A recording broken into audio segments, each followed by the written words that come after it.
Here's a clip from the Southwestern Lead app. Frankl covered this in his book, Man's Search for Meaning, that the sort of person a prisoner became was the result of an inner decision. Once they changed their self-image, it changed. If you ever have a chance to go to Cartagena, Colombia, one of the most interesting parts of Cartagena is a town about an hour outside of Cartagena called Basilio de Palenque. It was founded by an escaped slave in the 1600s. The slave was a prince in Africa. And his village that he created was burned out by the Spaniards multiple times. They would melt into the jungle, come back and rebuild. And eventually the Spaniards got tired of it, and that village still exists today. And there's a statue in the town plaza of the man who said, yes, we were enslaved, but we were not slaves. And that's what self-image is all about. It's how we see ourselves in such a powerful way. The heart, in our little stick figure here, represents values. Values are the things that are always true. Now, there are many things that change due to technology and the rest of that, but your notions of what you believe to be right, your notions of what you believe to be wrong, should be things that you explore strongly enough and powerfully enough that they become unshakable. Not easy to do that. We live in a very comfortable society. But if you've ever talked to someone that came from a war zone, an active war zone, and their existence from day to day was in question, often their set of values are somewhat different to our own. Although we will hopefully never be in that situation, we can do what Einstein called thought experiments. Put yourself in different situations. How would you respond? For example, how many of you believe that it's good to take care of refugees that are political in crisis? That's a good thing for countries to do. Most people in opinion polls say that's a good thing to do. But if they said, what would you think if a refugee family from Syria moved in next door to you? A lower percentage would approve of that. You see, when we're questioning our values, either it's something we believe or we don't. How many of us believe, for example, it's good to protect our environment? About 100% of people think that. But have you ever walked out of a room and left the lights on, or run the water more than we needed to, failed to use a recycle bin? These are small, simple little examples. But when we really think about these things, what am I willing to really live for? Who's this character? Nelson Mandela. Usually when I talk to students, they say, Morgan Freeman. You did play him in a movie once. And Mandela, we know, spent a great deal of time in Robben Island in that prison cell. He spent 27 years there, to be exact. But what is less well known is that his sentence was a 20-year sentence. At the 20th year, they said, you've served your time, you're free to go. And Mandela said, I refuse to leave. I will not leave this cell until every other political prisoner has been freed. He stayed 7 additional years.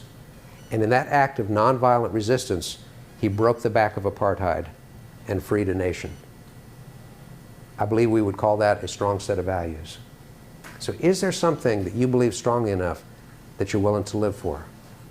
Is there anything you'd be willing to die for? Hopefully we'll never have to answer that second question. But find something that you believe in strongly enough to dedicate yourself to and to live for, because it makes things brilliant. That may or may not be in your career. Your business life may facilitate what you perceive to be your true purpose in life. Someone that I admire a great deal is Bill Gates. We can disagree with lots of philosophies and business decisions. But one of the things that Bill Gates has done very well is to commit to giving away 95% of his wealth to help children all over the world have a chance. And he spends some of his time convincing other rich people to give away 95% of their wealth. His real purpose in life is to change the world. And so when we have the right values, we spend our lives in pursuit of that, even if the vehicle we travel in changes. The heart represents purpose. Now, without getting all emotional and sentimental, I don't know what purpose in life for you is all about. Who knows? But I can say that life is different if we decide that there's a unique reason we're on the earth. How many other people of the 13 billion that have walked the earth since it was created, how many have your same exact DNA? No one. 13 billion unique individuals. Doesn't it stand to reason that there is a unique role or position or spot for each one of us? When we say there's a purpose behind my life beyond just eating, sleeping, consuming, spending, partying, traveling, we start to think about things differently. We gain a much greater sense of energy. People that start businesses successfully understand it's not just about energy, it's about commitment. That you just hang on longer than you ever imagined anybody thought made sense. You develop a great deal of what is called grit. Angela Duckworth at the University of Pennsylvania has studied this extensively. And way beyond IQ and way beyond standardized test scores and way beyond socioeconomic background, people that have grit, where they're just saying, I'm not going to quit, are more closely correlated to success in life than any other characteristic. And for most of those people, it's because they had a purpose strong enough to drive that. And finally, I think we receive something much greater than simple amusement. We get that sense of joy, of fulfillment, of making things happen in a really positive and great way. So here's our character. This is all about us. When are we through working on our character? I don't actually think we ever are. So anyway, we've been in your future. Let's wrap up by taking you back to kindergarten. Is that cool? Anybody remember kindergarten? I do. It's the best 4 years of my life. It was fantastic. Well, years ago, a man named Robert Fulghum wrote a book called Everything I Needed to Know I Learned in Kindergarten. Little bitty book, but it became a worldwide bestseller. Millions of copies sold. Fulghum, all of a sudden, is a celebrity. And when you're a celebrity, they want you on talk shows, they want you giving speeches, interviews, the whole 9 yards. And Fulghum was being flown all over the world and wined and dined, and at first he liked it, but his self-image was, no, I'm not a celebrity, I just want to write books. And so he said, no more speeches, no more talk shows. Guess what? The requests kept coming. Speak, speak, speak. So he said, okay, here's the deal. I'm willing to speak to two kinds of audiences. Number one, I will speak to kindergarten children. I owe them a lot. And number two, I'll speak to college students. Now when I read that, I thought, this guy's brilliant. This means he can get up in the morning, talk to kindergarten kids when they've just gotten out of bed, and then that evening he can talk to the college students when they've just gotten out of bed. So he'll have a really alert audience. So he would start with the kindergartners, and they'd always have them really wired. They'd fill them with Lorna Doones and apple juice. The kids are kind of stoked. And Dr. Fulghum would get in front of these excited kids and say, children, let me ask you a question. How many of you can sing? Now, do any of you know little 5 or 6 year old people? If they're wired and excited and you ask them if they can sing, what's going to happen?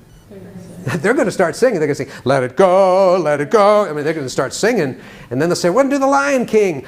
You're Scar, I'll be Simba. And they'll sing through the whole thing, and you can't stop them, right? And Fulghum would say, that's awesome. Well, how many of you can dance? And the kids are all around the room doing the funky chicken, swinging him, and they're on tables. They're just having the best time. And he'd say, well, how many of you can draw? And the kids say, yeah, I can draw. Look, I can draw. Look, I can draw. And he says, wow, that's awesome. What is it? And they say, well, it's a ball, and it's my house, and it's my lunch, and a boat. And I made it for you. You know, and is that not true? The little kids, right?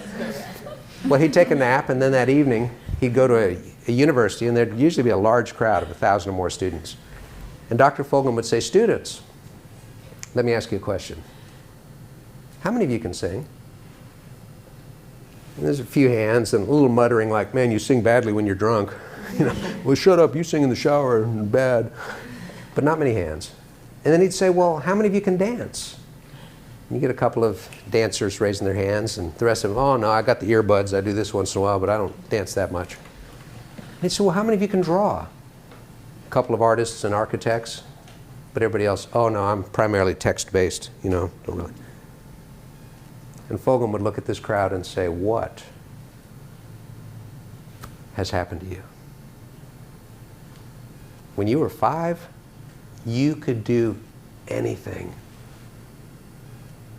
Now you're 25, you can't even sing, you can't even dance, and you can't even draw.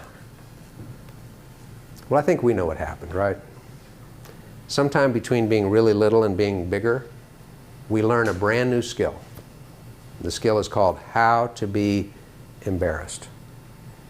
You ever notice that babies are not born with that skill? Babies don't get embarrassed about anything. Observe a 3-month-old sometime. They do 4 things. They eat, they sleep, they cry, and they poop. And they're proud of all of it. You know, no big deal. You can walk in and go, oh my gosh. They go, oh, you want more? You know, yeah, look at me. But over time, a little of this and a little of that and social normalization, and it's like, whew. Now personally, I believe that some kinds of embarrassment are very healthy for perpetuation of species. If you think it'd be embarrassing to play ultimate frisbee on I-65 in rush hour wearing no clothes at all, That's a good embarrassment, okay? But here's my final encouragement. Try not to let the fear of disapproval keep you from figuring out who you uniquely are meant to be. Try not to let the fear of failure cause you to fail because you're afraid. I don't know any truly successful people that haven't failed repeatedly, over and over.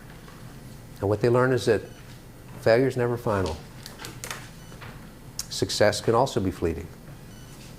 But as you grow through life, appreciate you, and you will have a tremendous life. Southwestern Lead is an international leadership program that helps you build skills, gain confidence, and discover new opportunities. With professional coaching, a world-class digital learning platform, and certifications that will enhance your resume or application, Lead sets you apart. We'll show you how to turn success principles into success habits through small group training, one-on-one coaching, and guided action plans to help you apply what you're learning. It takes more than academics to reach your goals. See what one of America's oldest leadership training programs can do for you. Visit southwesternlead.com.